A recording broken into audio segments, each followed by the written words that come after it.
Warning: our YouTube channel and its videos may contain scenes, language, and content that may not be appropriate for all audiences. These videos include surveillance footage, undercover pursuit of suspects, actual police and rescue operations, and fearless confrontations. If you do not approve of the content, please do not watch our videos. If you wish to continue, we strongly advise that you proceed with caution. Viewers' discretion is advised.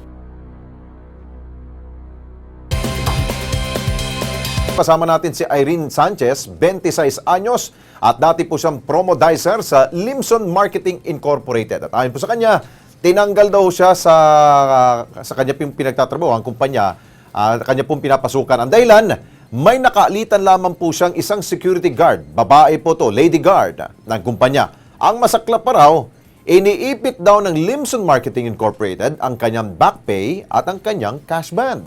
Kausapin natin, diretsahan ito kay Irene. Irene, magandang gabi sa'yo. Good evening din po. Oo, anong problema dun sa kaaway mo na lady guard? Anong pinag-ugatan ng away ninyo at bakit pumapabor yung management doon sa guardian yun? Kasi po ang nangyari po noon that night ay medyo may po sa taas, kapitbahay po namin yon. Tapos kinaumagahan po, narinig ko po na kung ano-ano po yung sinasabi niya, kinukwento niya. Tapos kinonfront ko po siya. Doon po kami medyo nagkaroon ng kaguluhan. And then yun po, sinumbong niya ako sa management po nung store mismo na pinagtatrabahuan namin. Ano kung saan ibig kami sabihin na-assign. yung may chinichismis siya, pinagkakalat against you? Yes. O, ano ba yun? Personal na? Yes po, personal. It's medyo personal. nasaktan ka? Yes po. Okay.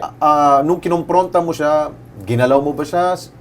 Nagsabunutan mo kayo? Wala, Ano nangyari doon? no, sir. Ano lang po, salitaan lang po. Salitaan lang. Pero, anong nakarating sa management? Parang ikaw yung masama? Apo, yes. Okay. Paano sinabi? At ikaw ba'y kinausap na management sa ginawa mo? Yes po, ang sinabi nila sa akin, hindi daw nila nagustuhan yung nangyari and then iti-terminate nila ako.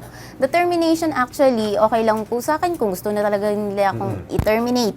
Pero ang akin lang po, kung ano yung dapat kong matanggap, for 2 years na service ko, ibigay po nila sa akin. And ang nangyari po, I was so disappointed po kasi I waited for 4 months para lang dun sa back pay na yon. And then, ang ipapapirmahan po nila sa aking check is worth 4,900. Pero magkano dapat ang kukunin mo sa kanila? Actually po, wala pa yung separation pay. May cash band po kami na 300 a month. Wala din po dun. So, yun lang po yung gusto ko, yung makuha ko po, yung kung ano yung dapat sa akin. Okay, at nakausap na ho, Irene, nakausap po ng Kilos Pronto. Ito pong si John Punzalan. Siya po ang field supervisor po ng Limson Marketing Incorporated. Ito po ang kanila pong sinabi. Gentleman lang sir, mag-report na lang si Irene dito bukas. Lahat po ng benefits na na-request niya, like yung mga committees, operation, iseto na lang namin sir para matapos na yung problema. Ayun, mukhang nangako naman na ayusin itong problema na idinudulog ho ni Irene. Pero para masiguro tayo na hindi ho tayo lolokohin, I'm sure kung lolokohin yung Kilos Pronto, kayong kawawa dito. Kaya kausapin natin ang Department of Labor and Employment. Walang iba kundi si Undersecretary Joel Maglunsod. Siya po ang Labor Relation and Special Concern ng DOLE. Yusek, magandang gabi ho. Si Alex Santos po to. Kasama ko po si Ben Tulfo. Yes, magandang gabi sa inyo po. Opo, si Alex po. Kay Ben, no? Opo. Sa programa ninyo sa Kirot. Opo. Yusek, kapag ganito po ba, ito pong problema ni Irene po, sabi naman ho ng kumpanya, gagawan daw ho nila ng paraan. Pero ang sa amin lang ho, para makasiguro ho tayo na hindi kami niloloko lang ho nitong Limson Marketing na kumpanya, maigi siguro ho, kayo'y nakasuporta ho sa amin dito, sir? Well, maganda naman yon kasi may commitments naman ng management na nila tutugunan yung kahilingan ni Irene.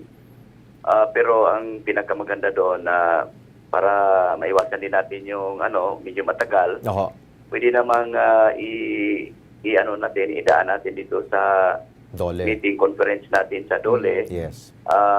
Din ang gagawin natin dito, Lex, pwede namang direktamente na mag-issue tayo ng notice of meeting para ma-air din natin yung o makuha natin yung side ng management at saka yung side ni Irene. Oo, mas maigi yun, para sir, i-ano no? natin. Yes, so ang ano naman natin, actually, ang ano naman natin dito, di alamin natin and then mag-usap para ang ano naman natin dito, yung compliance kasi ang ano naman gusto ng mga manggagawa na yung sa kanila, batay doon sa batas, makukuha nila, mai-implement o execute ng management. So, siguro, Lex, pag mga ganito, tulad ng ginagawa na natin nung dati, nandito yung marami na manggagawa, yung sa ASUS ba yun? Sa ASUS ba yun? IT. So, tinutulungan magkagad natin. Then, process na yung ano natin doon, konferensya, yung pagkipag usap. Ganun din ang gagawin natin doon sa iba pang mga tulad ngayon na dinulog nyo ni Irene yan sa inyong tanggapan. Okay, siguro, Yusek, baka by Monday siguro, makabisita Monday, si Irene at kami pong Kilos Pronto team, sir. Yes, papuntahan na lang siguro. Siguro mga tanghali na kasi mayroon din akong activity ng umaga. Sige, sir. Siguro mga between 10 to 11. Doon sa Central Office natin sa Dole, 7th floor, hanapin lang ako. Yes, sir. Para at least matulungan kagad natin. Okay, thank you, sir. Yusek Maglungsod, salamat, sir. Yes. Salamat po. Salamat din sa inyo. Kung mayroon pa kayong mga ibang problema, please feel free to consult us.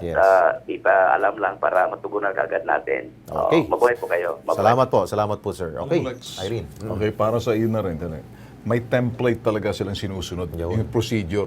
So lahat ng mga sumbong, hindi sapat yung pangako lamang sa telepono. Kasi pwedeng mangako yan para patahimikin lang tayo. Akala siguro na mga kumag na yan, titigil tayo. Kaya para sa mga manggagawa, sa sino mang lalapit ho sa amin, madali ho para sa amin na ito ho'y makipag-ugnayan sa, parang kanina, ginawa, nangako sila. Sa bawat sumbong may sinusunod na template or pamamaraan na doon patatawag, magkakaroon ng conference, obligahin. Para nang sa ganun, labor ng kausap mo. Pag mga ganitong programa, huwag kayong loloko-loko sa amin dahil kumbaga, mas wais kami sa inyo, kayo mga manggagancho, mga employer.